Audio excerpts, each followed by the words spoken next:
ఒక చిన్న NBFC stock, కానీ 8 మిలియన్ కస్టమర్లతో గ్రోత్ రైడ్ మీద ఉంది. ఇది పేసాలో డిజిటల్ ఎల్టీడీ గురించిన కథ. ఇది చిన్న మొత్తాల లోన్లు, ఎస్ఎంఈ ఫైనాన్సింగ్ మీద ఫోకస్ ఉన్న ఎన్బిఎఫ్సి.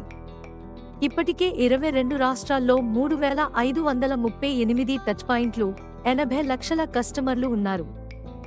జూన్ 27, 2025కి షేర్ ప్రైస్ రూ. 31.80.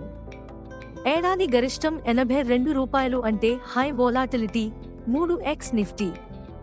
మార్కెట్ క్యాప్ 2800 కోట్ల రూపాయలు వద్ద ఉంది. కొన్ని అనలిస్టులు బై అంటున్నారు, కానీ మొత్తంగా రిస్క్ స్టాక్గానే చూస్తున్నారు.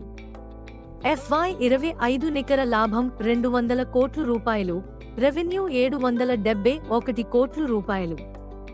లాస్ట్ 5 ఏళ్లలో నికర లాభం కేగర్ 26%, ఇండస్ట్రీని మించిపోయింది. ఈపీఎస్ రూ. 2.22, రూ. 12.6%, జీఎన్పీఏ కేవలం 1.10%, అంటే యాసెట్ క్వాలిటీ బాగుంది.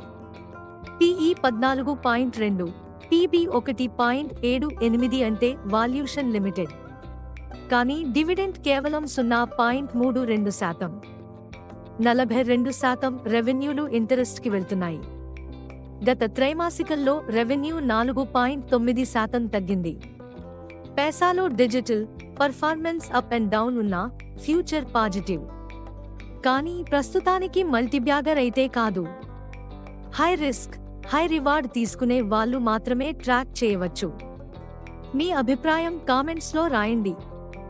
మా channel AR stock market whisperers subscribe చేయడం మర్చిపోకండి.